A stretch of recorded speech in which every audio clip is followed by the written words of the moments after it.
Good morning class. बच्चों, जो प्राथमिक सहायता आपका चैप्टर है क्लास 6 का, चैप्टर 6, उसका फर्स्ट पार्ट हम डिस्कस कर चुके हैं। अब मैं सेकंड पार्ट डिस्कस करने जा रही हूँ, जिसमें हमारा पहला टॉपिक है पट्टियाँ। तो बच्चों, ये जो पट्टियाँ होती हैं ये दो प्रकार की होती हैं। एक होती है तिकोनी पट्टी, एक होती है गोल पट्टी। तो पहले हम पढ़ेंगे तिकोनी पट्टी के बारे में। प्राथमिक सहायता में अधिकतर तिकोनी पट्टी का प्रयोग किया जाता है। इसके निम्नलिखित लाभ हैं। जब हमारे किसी भी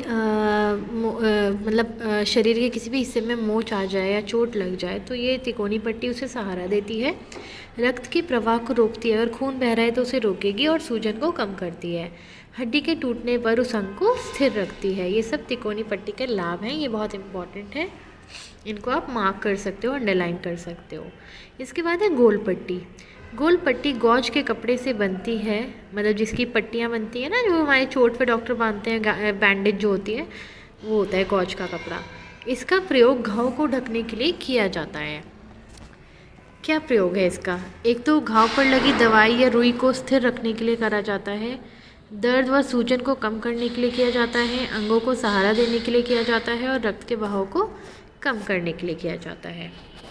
अब हम तिकोनी पट्टी के बारे में विस्तार से पढ़ेंगे। तिकोनी पट्टी कैसे बनाई जाती है, इसकी विधि क्या है। तिकोनी पट्टी बाज़ार में भी मिलती है, लेकिन उसको घर में भी बनाया जा सकता है।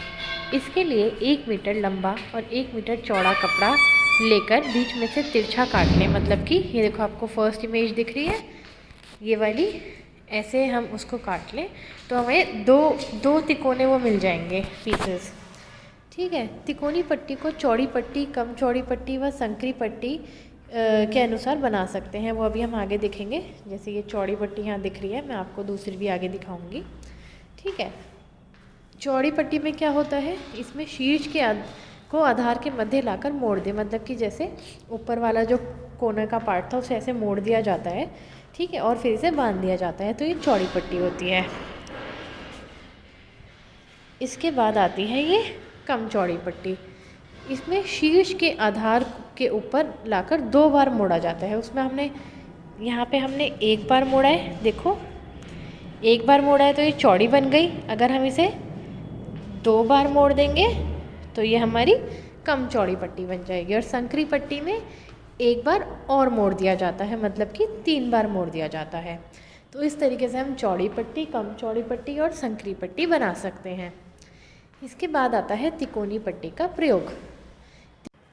अब हम देखेंगे तिकोनी पट्टी का प्रयोग कहाँ कहाँ होता है। गांठ। तिकोनी पट्टी को बांधने के लिए विशेष प्रकार की गांठों का प्रयोग किया जाता है। पहली है क्लोविज गांठ। क्लोविज गांठ बनाने के लिए संकरी पट्टी लें, जो हमने ये ऊपर देखी थी। चित्र 1 के अनुसार, मतलब कि ऐसे एक फंदा बनाएं और फंदा 2 बनाकर चित्र 2 के अनुसार पहले फंदे के पीछे से घुमाएं, तो आपकी क्लोविज गांठ बन जाएगी। रीफ गांठ। रीफ गांठ बांधने के लिए पट्टी के दोनों सिरों को हाथों में पकड़ लें। दाएं हाथ के सिरे को बाएं हाथ के सिरे के नीचे से निकालकर ऊपर लाकर चक्कर दे दें। फिर बाएं हाथ के सिरे को दाएं हाथ के सिरे से निकालकर ऊपर लाकर चक्कर दे दें। नीचे आप दोनों चित्र देख रहे हो, इस तरीके से फिर उनको खींच दें, तो ये आपकी इस चित्र की तरह क्लोविज गांठ बन जाएगी। इसके बाद है झोलियाँ। झोलियाँ भी कई प्रकार से बनाई जाती हैं। बाँ की बड़ी झोली, बाँ की छोटी झोली और कालर कफ झोली। बाँ की बड़ी झोली क्या होती है, ये आप इस इमेज में देख सकते हो। जब किसी का हाथ की हड्डी टूट जाती है या फिर कोई चोट लग जाती है और बाँ को स्थिर रखना होता है, तब ये काम आती है। इसका प्रयोग आगे की बाँ तथा हाथ को सहारा देने के लिए करते हैं। चित्र 1 की भांति तिकोनी पट्टी को खोलकर घायल की छाती पर फैला दें, इस तरीके से। ठीक है। फिर चित्र 2 की भांति दोनों अंतिम कोनों को घायल की बाँ की हंसली हड्डी पर रीफ गांठ से बांध दें। ये आप देख सकते हो, ये शोल्डर के पास रीफ गांठ बंधी हुई है। कोहनी वाले कोने को आगे की ओर खींचकर थोड़ा मोड़ दें और पिन लगा दें। पट्टी बांधने के बाद ये देखना चाहिए कि पट्टी का आधार छोटी उंगली के नाखून की जड़ तक पहुँचे, जिससे सभी उंगलियां और नाखून दिखाई देते रहें। ये आप देख सकते हो, यहाँ पे फिंगर्स नज़र आ रही हैं हमें। तो ऐसे हम बाकी बड़ी झोली बनाते हैं। अब है बाकी छोटी झोली। ये कलाई को सहारा देती है और कोहनी को खुला रखती है। पट्टी के एक सिरे को स्वस्थ कंधे पर रखें और उसको गर्दन के पीछे इस प्रकार घुमाएं कि वह घायल की कलाई वाले कंधे के ऊपर आ जाए। कलाई को पट्टी पर इस प्रकार रखें कि उसके सामने का सिरा उंगली को ढक ले। फिर दूसरे सिरे को ऊपर ले जाकर पहले सिरे से बांध दें। अब है कॉलर कफ झोली। इसका प्रयोग कलाई को सहारा देने के लिए किया जाता है। ये आप यहाँ चित्र में देख सकते हो। इसको बांधने के लिए चित्र 3 के अनुसार घायल की कोहनी को इस प्रकार मोड़कर रखें कि वह 45 डिग्री का कोण बनाए। चित्र 4 के अनुसार कलाई की क्लोवेज गांठ से स्थिर करते हुए घायल बांह की हंसली हड्डी पर दोनों अंतिम किनारों को रीव गांठ से बांध दें। तो आपकी ये कॉलर कफ झोली तैयार हो जाएगी।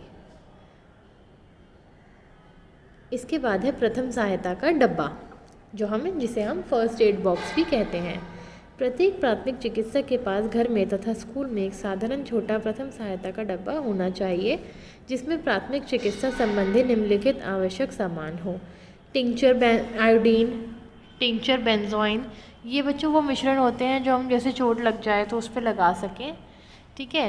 एक्रीफ्लेविन या मर्क्यूरोक्रोम, स्पिरिट अमोनिया, पोटेशियम परमैंगनेट तथा डिटॉल, सोडा बाइकार्बोनेट, सूंघने का नमक, जैसे कोई बेहोश हो जाए या कुछ हो जाए तो सूंघने का नमक काम आता है।